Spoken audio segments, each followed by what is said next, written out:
Bendiciones y bienvenidas nuevamente a este su espacio digital Conectadas, reflexiones que transforman la vida de la mujer. Continuamos con la enseñanza del fruto del Espíritu y en esta oportunidad reflexionaremos sobre la octava virtud o cualidad, la cual es la mansedumbre. Como bien saben, la descripción del fruto del Espíritu se encuentra en Gálatas 5, 22 y 23, donde dice: mas el fruto del Espíritu es amor, gozo, paz, paciencia, benignidad, bondad, fe, mansedumbre, templanza. Contra tales cosas no hay ley. Ahora, ¿qué es la mansedumbre? Y bien, la mansedumbre es la cualidad de ser manso, tranquilo, apacible. Esta palabra genera mucha confusión, ya que en algunos diccionarios actuales se le define a aquella persona sin carácter o aquella persona a la cual se le puede manipular fácilmente. Y bien, si nosotras nos basamos en esos conceptos, obviamente creo que ninguna de nosotras nos gustaría ser así.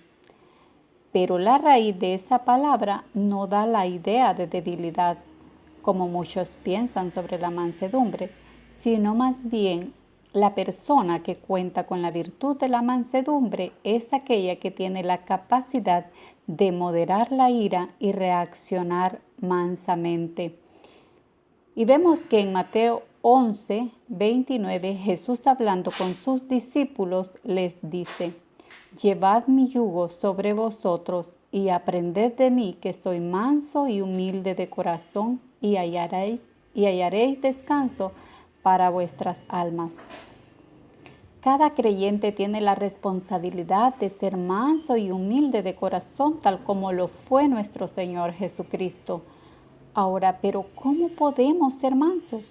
Es cierto, hermanas, que para el mundo es muy difícil entender que es necesario ser manso, ya que para ser manso hay que también ser humilde, como dice Jesucristo.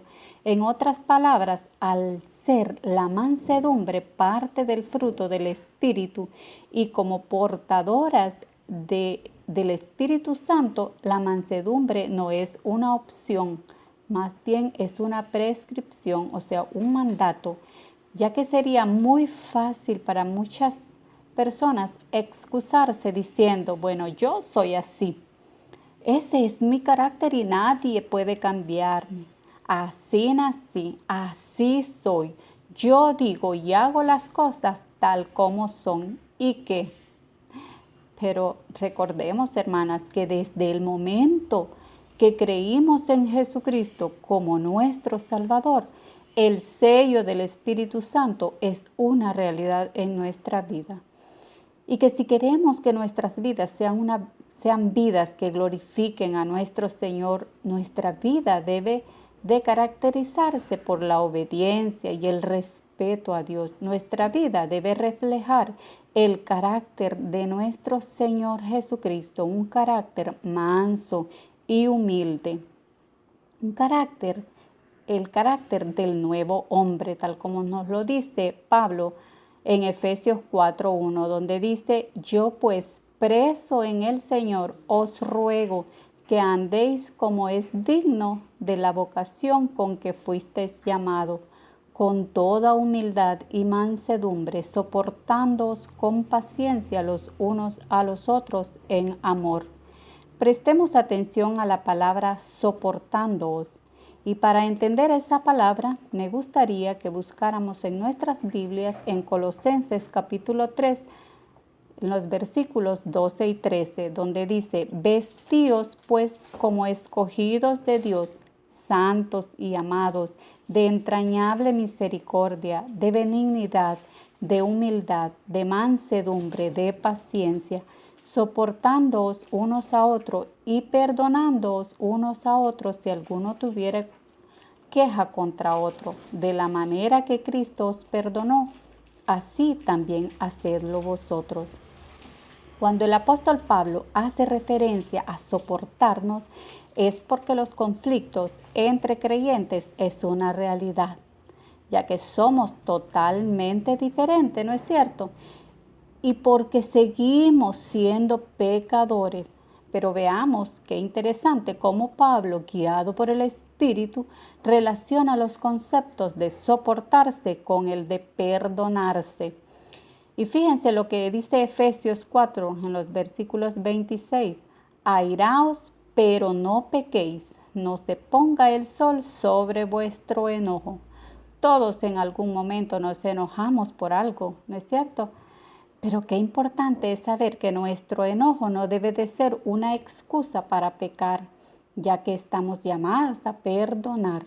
Y cuando Pablo dice, no se ponga el sol sobre vuestro enojo, quiere decir que no tiene que durar, que debe de pasar lo más rápido posible, ya que sería muy difícil tener que soportar a aquellas personas que nos han lastimado, que nos han herido, si realmente no existe el perdón de por medio. Y bueno, y todo esto tiene mucho sentido de acuerdo con lo que leímos en Efesios 4, donde dice que debemos de hacerlo con toda humildad y mansedumbre. Nunca, hermanas, vamos a poder perdonar si no nos humillamos primeramente, si no dejamos el orgullo a un lado. Como todas saben, y como lo hemos venido diciendo, la mansedumbre tiene esa estrecha relación con la humildad. Dios ha prometido dar gracia a los humildes, mientras que a los soberbios, dice la palabra, los resiste. Y lo vemos en Proverbios 3:34 y también en Primera de Pedro 5:5, muy conocido esos versículos. Por lo tanto, debemos confesar ese pecado y dejar a un lado el orgullo. Recordemos que si nos exaltamos a nosotros mismos, nos colocamos en contra de Dios, quien en su gracia y por nuestro propio bien nos va a humillar a su debido tiempo. Pero si nos humillamos, Dios nos da más gracia y nos exalta. Y lo leemos en Lucas 14:11. Ahora, junto con Jesús, que es el ejemplo máximo de humildad, pero también lo era, recordemos que también lo era el apóstol Pablo, quien a pesar de los grandes dones y entendimiento que había recibido, Pablo se vio a sí mismo como el más pequeño de los apóstoles y el primero de los pecadores. Lo vemos en Primera de Timoteo 1:15 y Primera de Corintios 15:9. Al igual que Pablo, el verdaderamente humilde se gloriará en la gracia de Dios y en la cruz, no en la arrogancia, como lo dice Filipenses 3 del 3 al 9. El perdón, hermanas, es un acto de humildad. Cuando Jesús andaba con los discípulos, estos le pidieron que les enseñase a orar. Y lo vemos en Mateo 6:12, donde dice, y perdonándonos nuestras deudas, como también nosotros perdonamos a nuestros deudores. Imagínense si Dios perdonara, así como muchas de nosotras lo hacemos. ¿Han oído ustedes o incluso dicho estas frases? Te perdono, pero ya no va a ser igual. Te perdono, pero la herida está hecha y no creo que cicatrice. Te perdono, pero si lo vuelves a hacer, ay, pobre de ti. Te perdono, pero. Bien, pero bendito sea Dios e infinitas gracias que por su inmutabilidad, porque Él nunca cambia, porque Él no actúa según lo que merecemos, sino según su misericordia que se va renovando cada mañana. Y cuando el pecado abundó, sobreabundó la gracia. Y es que, hermanas, relacionarnos con los demás no es fácil. Es por eso que cuando el apóstol Pablo escribe a los de Éfeso, les dice que debemos procurar andar como es digno de la vocación de la que fuimos llamados, o sea, como hijos, como hijas de Dios. Y la forma es con toda humildad y mansedumbre, soportándonos unos a otros en amor. Y Juan 13:35 dice, en esto conocerán todos que sois mis discípulos, si tuviereis amor los unos con los otros. Una marca distintiva de ser un seguidor de Cristo es un profundo y sincero amor a los hermanos y a las hermanas en Cristo.